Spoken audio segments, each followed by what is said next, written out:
Di makapaniwala si Doki na nagawa ito sa kanya ni Nezuko. Tapos pinutol pa ang kanyang braso. Samantala si Tanjiro ay ginigising ng kaluluwa ng isang kapatid dahil tuluyan ng nagiging demon si Nezuko. Subalit naputol ni Doki ang leeg nito saka chinapchop niya pa ang buong katawan. Ngunit buhay pa pala si Nezuko dahil sa kanyang dugo. Saka sumabog siya dahil na rin sa dugo nito. Sunod ay ginulpi na siya ni Nezuko nang walang tigil at tuwang-tuwa pa ito sa ginagawa hanggang sa pinatalsik si Doki at bumaon sa maraming bahay. Ngunit nang makakita ng dugo ay naengganyo siyang kumain ng tao, mabuti na lang ay dumating si Tanjiro para pigilan siya ngunit ayaw nitong magpaawat kaya nakarating sila sa second floor. Saka dumating ang kalaban na galit sa ginawa sa kanya. Subalit pag-atake nito ay dumating na si Tengen na agad din siyang inatake. Ngunit natuwa pa si Doki dahil dumating na rin ang hinahanap niya pero hindi nito alam na nahiwa na pala ang kanyang leeg. Naiwan sila Inosuke dahil sa bilis ni Tengen kaya ginamit nila ang malakas na pandinig ni Zenitsu. Dahil ayaw magpaawat ni Nezuko ay nahulog sila ng kanyang kuya. Saka naalala ang kanta ng kanilang ina kaya inawit niya ito habang pinipigilan ng kapatid.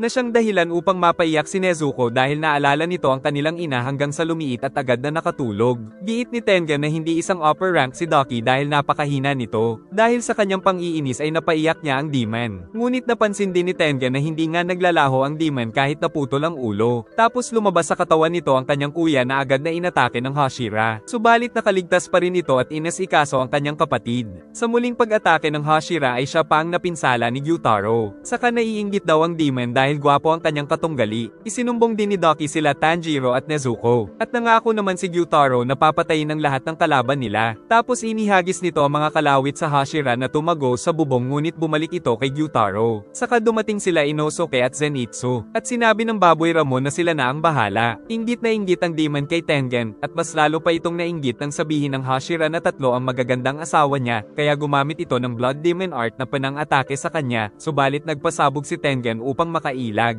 Saka pinatakas niya ang mga sibilyan ngunit hindi makakapayag si Gyutaro na may makatakas kaya pinigilan ni Tengen ang mga atake nito. Tapos muli siyang gumamit ng mga pampasabog na pangontra sa demon, subalit pinrotektahan sila ng mga belt ni Doki. Nilagay na ni Tanjiro si Nezuko sa kanyang box, subalit balak pa niyang bumalik para tulungan ang mga kasama. Naiinis si Gyutaro dahil hindi pa rin tumatalab ang lason sa Hashira. Sagot nitong dati kasi siyang ninja kaya walang kwenta sa kanya ang mga lason. Ngunit sa pagkakaalam daw ni Doki ay ubos na ang lahi ng mga ninja. Pinatotohanan nito ni Tengen dahil sila na lang ng kanyang mga asawa ang natira sa kanilang lahi. Muling nagsimula ang bakbakan ng dalawa at nadamay pa si Doki. Inatake pa siya ng sabay ng mga demon ngunit gumamit siya ng mga pampasabog kaya naputol na naman ang ulo ni Doki. At napahaba pa ni Tengen ang kanyang blade dahil hinawakan niya pala ang kabila sa dulo ngunit nakaligtas pa rin ang demon. Saka dumating ang dalawa para tulungan ng Hashira. Maging si Tanjiro ay nagbalik din para lumaban. Nagsisilikas na rin ang mga tao upang hindi madamay sa labanan. Naamoy ni Tanjiro na napakalakas ni Gyutaro. Subalit kumpiyansa si Tengen na mananalo sila sa laban. Ngunit pinagmayabang ng dalawa ang 23 na Hashira na napatay nila noong unang panahon. Saka umatake si Doki ngunit kumilos si Zenitsu ng napakabilis upang pigilan ito hanggang sa makarating sila sa ere at bumaba sa bubungan.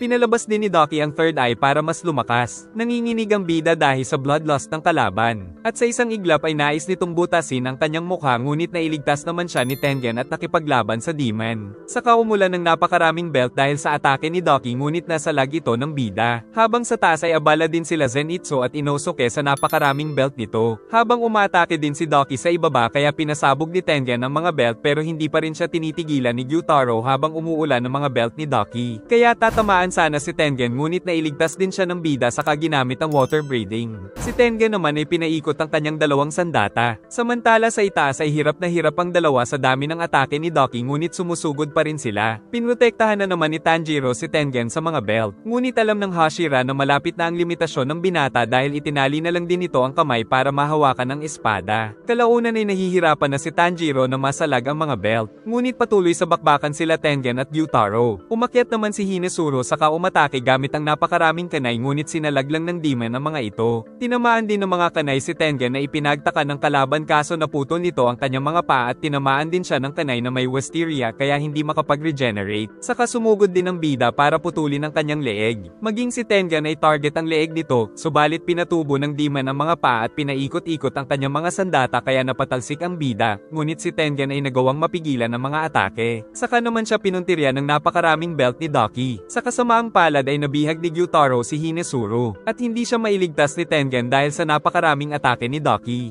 Nakita ito ni Tanjiro subalit inatake na rin siya ng napakaraming belt. Tapos hindi niya na magamit ang flame breathing sa sobrang pagod ng katawan. Kaya pinagsama niya ang water at flame breathing para mas madali itong magamit kaya nailigtas ang babae. Ngunit sinugod siya ni Gyutaro pero lumalaban pa rin siya sa huling hininga, saka dumating si Tengen upang putulin ang ulo nito. Patuloy pa rin ang pag-atake ni Doki ng napakaraming belt upang pigilan sila Zenitsu at Inosuke. Nang makita ng Baboy Ramon na pupugutan na nila si Gyutaro ay naisip niyang kailangan nilang pagsabayin na putulan ng ulo ang dalawang demon subalit hindi sila hahayaan ni Doki na makalapit. Sagot ni Zenitsu na kahit hindi magkasabay basta mapugutan din nila ang kaharap. Sinubukan nila Tanjiro at Tengen na pugutan ng ulo si Gyutaro subalit nasa lag nito ng kalawit ang kanilang mga espada na kinakapitan pa ng ugat nito. Kaya sinaksak ito ng isa pang blade ni Tengen pero kinagat ng demon. At nang umatake si Gyutaro ay napatalsik sila Tanjiro. Saka pinrotektahan sila nila Zenitsu at Inosuke sa mga atake ni Doki. Samantala sa ibaba ay patuloy pa rin ang pakikipaglaban ni Tengen kay Gyutaro. Tapos binalot pa siya ng mga belt kaya ginamit ang water breathing. Pinuntirya din si Hinesuro kaya iniligtas ng dalawang Demon Slayer. Naiinis na si Inosuke nang sinabi ni Tanjiro na malambot ang leeg ni Doki kaya kailangan nila itong mahiwa sa magkabilang direksyon. Naisip naman ng Baboy Ramon na sakto ang dalawa niyang espada para dito. Ngunit sabay-sabay silang inatake ng demon para hindi sila makalapit. Gumamit si Inosuke ng beast breathing saka mabilis na sumugod kaya pinrotektahan siya ng dalawang kaibigan mula sa mga atake ng demon. At kahit tamaan si Inosuke ay patuloy siya sa pagsugod hanggang sa makarating sa harap ng demon at ginamit ang dalawang espada sa leeg nito na parang lagare hanggang sa maputol ang ulo nito. Sa kanya kinuha ang ulo at itinakbo sa malayo upang pigilan itong maibalik sa katawan. Subalit dumating si Gyutaro na tinusok siya ng kalawit upang mabawi ang ulo ng kapatid.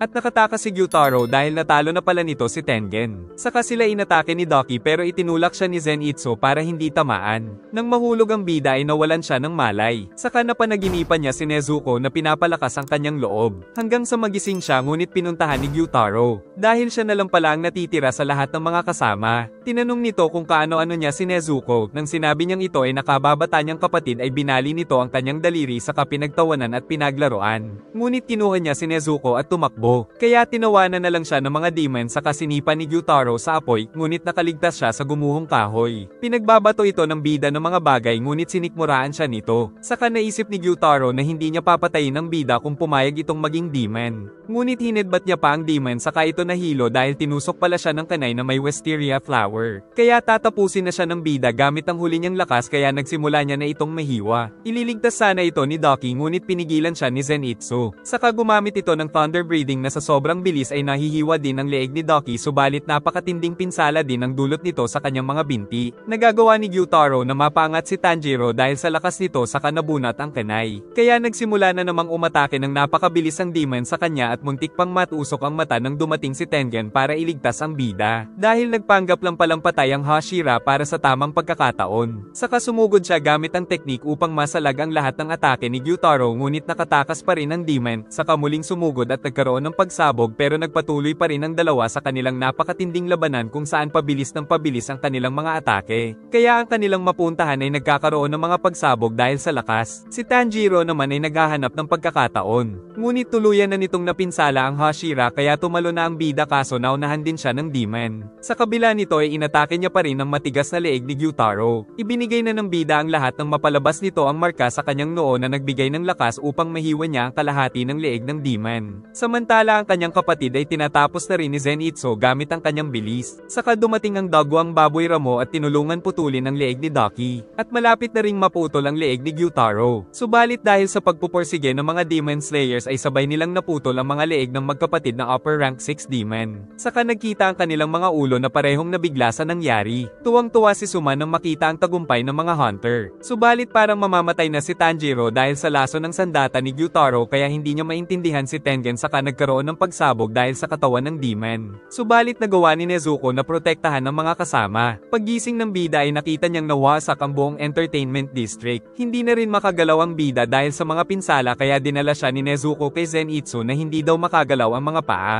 Pero mas malala daw ang kalagayan ni Inosuke dahil sa lason dahil natusok ito sa katawan. Ngunit sinunog lang ni Nezuko ang lason gamit ang kanyang kapangyarihan kaya nagising na ito. Umiiyak din ang mga asawa ng Hashira dahil mamamatay na rin ito sa lason, ngunit hindi masabi ni Tengen ang huling habilin dahil ang ingay ni Suma. Saka naman dumating si Nezuko na sinunog si Tengen na ikinagalit ni Hinesuro. Subalit nakita nilang naging maayos ang kalagayan kalagayan ng asawa kaya natuwa ang mga ito. Hinanap nila Tanjiro ang mga ulo ng dalawang demon. Ngunit kumuha muna siya ng blood sample upang ipadala kay Tamayo para sa pananaliksik kung paano mababalik sa tao si Nezuko. Kalaunan ay nakita nila ang mga ito na nagsisisihan pa dahil sa nangyari. Nagsisimula na rin silang maglaho subalit ayaw pa rin nilang magkapatawaran. Kaya tinakpan na lang ng bida ang bunganga nito para hindi na magbitaw ng masasakit na salita sa kapatid. At napaiyak na lang si Doki hanggang sa tuluyan itong maglaho. Kasunod nito ay naglaho na rin si Gyutaro, saka naalala na maaga silang naulila ng ina dahil namatay ito dahil sa sakit. Ngunit nung nabubuhay pa ito ay palagi nitong sinasaktan si Gyutaro. Tapos pinagbabato pa siya ng mga tao dahil napakapangit niya at nakakadiri. At dahil walang makain ay kumakain na lang siya ng mga peste. Ngunit nang ipanganak ang kapatid ay napakaganda nito. Si Gyutaro naman ay naging tagasingil ng utang dahil napakagaling sa basag ulo. At dahil sa kagandahan ng kapatid ay kinilala na rin siya ng mga tao. Subalit isang gabi ay sinunog ng mga tao si Doki dahil sinaksak nito ang mata ng isang samurai. Nakita niyang buhay pa ang kapatid ngunit wala naman siyang mahinga ng tulong saka siya hiniwan ng samurai na sinaksak ni Doki. Subalit buhay pa pala si Gyutaro na mabilis na tinapos ang matandang Marites. Saka tuluyan ding pinatay ang kalabang samurai. Pagkatapos ay dinala niya ang kapatid pero walang tumutulong sa kanila. Aksidente naman silang nakita ni Doma na upper rank 2 demon kaya ginawa rin sila nitong mga demon. Ngunit naisip ni Gyutaro na kung napalaki lang ng maayos si Doki ay hindi ito maliligaw ng landas katulad niya. Nang magising ay napunta ang dalawa sa isang madilim na lugar. At nais niya ng lubayan ang kapatid dahil napapasama lang ito kapag kasama siya. Ngunit sa kabila ng mga nangyari ay nais pa rin ni Doki na kasama ang kanyang kuya. Saka pinaalala nito ang pangako na hindi sila maghihiwalay dahil sila na lang ang magkapamilya. Kaya naman magkasama na silang tumawid patungo sa kabilang buhay. Naramdaman nila Tanjiro at Nezuko ang kalungkutan at paghihirap ng dinanas ng dalawa sa kanilang buhay. Kaya umaasa na lang sila na magkabati na ang dalawa. Dumating ang Serpent Hashira na tinutokso pa si Tengen dahil kinailangan niya pa ng tulong ng 3 baguhang Demon Hunter. Dahil sa mga pinsala ni Tengen ay nais na daw niyang mag-retire. Ngunit nabahala si Obanai dahil kakabakante pa lang din ang pwesto ng Flame Hashira. Kaya sinabi ni Tengen na isang aspiring Hashira si Tanjiro na kinasusuklaman ni Obanai. Natuwa si Kagaya nang mabalitaan nito dahil sa loob ng 100 taon ay ngayon lang mapapalitan ang pwesto ng upper rank. Kaya kahit malapit na siyang mamatay ay umaasa siyang magtatagumpay na rin silang matalo si Kibatsuji Muzan. Ipinatawag si Akaza sa Infinity Castle dahil sa nangyari. Si Tengen naman ay inalalayan ng kanyang mga asawa. At tuwang-tuwa rin ang magkakaibigan dahil walang namatay sa kanila.